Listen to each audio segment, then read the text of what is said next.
How pessimistic are Americans for 2023? Today in Political Access, I'm going to go through this Gallup article and see where things stand. And first off, I do want to say the other day I hit 500 subscribers for this channel. So I think another big thank you is in order for all the subscribers, as well as all the likes and the comments. So see if we can get it up to 600, 700, and so on. Now I wanted to take a look at this Gallup article while we're waiting for the Speaker of the House vote to resolve. I know there's a lot of chaos there. I talked about that yesterday. We'll get back to some regular content, but on this one I want to cover what Gallup has surveyed for economic, political, societal, and international sentiments. And spoiler, it's not looking good at all. And I know Gallup usually does have a large sample size, so I don't think there's any concerns there. So let's go through this. First of all, on economic affairs. The first item is a year where taxes will rise or a year where taxes will fall. Only 18% have a positive prediction. 81% are negative on that. That's a wide gap. It's usually the case. Most people don't think taxes will ever go down. Taxes are always going up. Fees are always going up. There's really no escaping it, and only 18% have a positive outlook on that. Next, a year of economic prosperity or a year of economic difficulty. This is similar. 20% are positive on that. 79% have a negative outlook. This also makes sense to me, given the political divide, given all the economic stress that's going on. It's very difficult to think that the coming year will be positive. The next item is a year where the federal budget deficit is increasing or a year where the federal budget is decreasing. 21% positive outlook, 78% negative outlook. That's similar to the taxes one. The federal budget deficit, it almost always goes up. And until something really changes, I think almost everybody thinks that we're in for more of the same. Next, a year when prices will rise at a reasonable rate or a year when prices will rise at a high rate. This is a little bit better. 35% have a positive outlook there. 65% have a negative outlook. I don't recall what the numbers were a year ago, but I bet those results were better than this. I don't think people thought the inflation and the gas prices were going to be as horrible as they were. Now, because last year ended up being so bad, the positive outlook is at 35%. I would guess that some people think we've bottomed out, we've turned the corner, and it's going to start to get a little bit better. But I also think that 65% feels it's so bad, their wallets are lighter than they've ever been before, and until something dramatically changes, they're going to feel pessimistic. The next one says a year when the stock market rises or a year of a falling stock market. 36% positive, 63% negative, similar to the previous. I think a lot of these economic sentiments are tied together.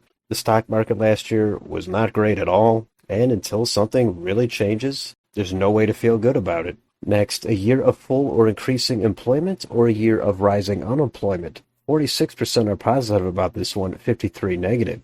Still, more are negative, but it's much closer than any of the previous questions.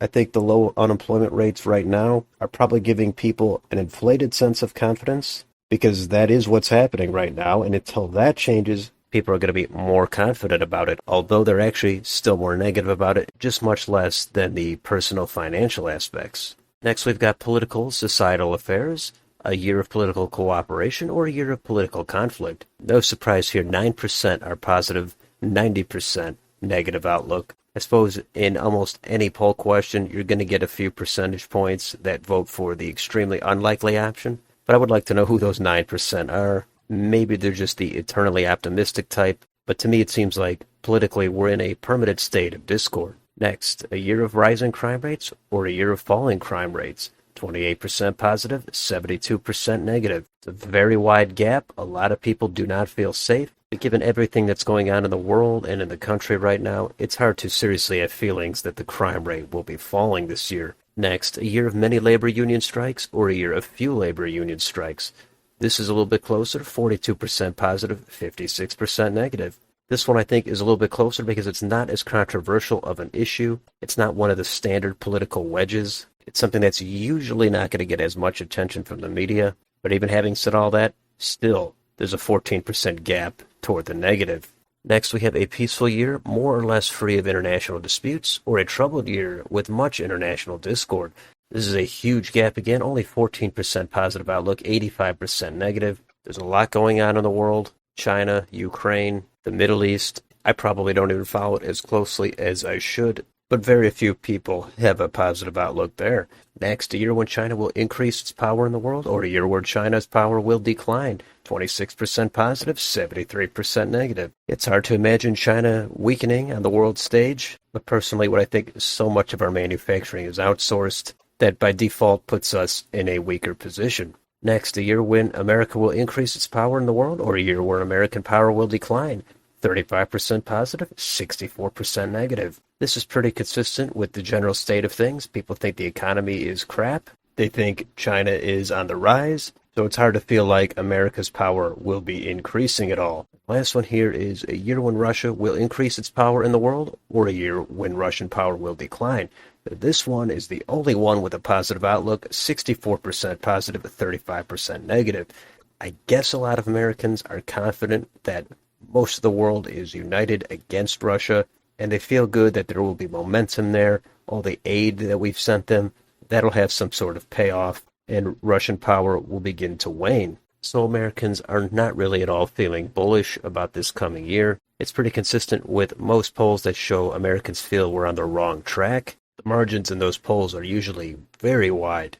But if we want to look a little bit further into this, we can scroll down here, and it does break down these questions by political affiliation. And it's not too much of a surprise, but the Democrats do feel better about most of these things than independents or Republicans. I would guess most of that is because Democrats control the White House as well as the Senate. So when you're in power, you're going to feel better about the state of the world. But even having said that, the Democrats are usually only marginally positive about the economic outlook. They're much more positive on Russian power declining and employment remaining full. But most of these other metrics show the Democrats not having majority positive outlook. And there's a bunch where the support is very low, just like the independents or the Republicans. So I don't think this information is really all that revealing, but it's good to apply some numbers to some of these specifics.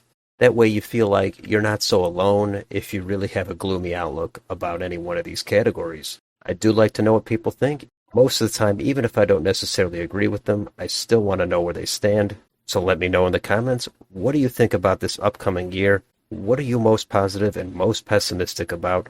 Let me know down below. Thanks again for the more than 500 subscribers. On your way out, if you have yet to subscribe, go ahead and do that. You can also go ahead and like and share.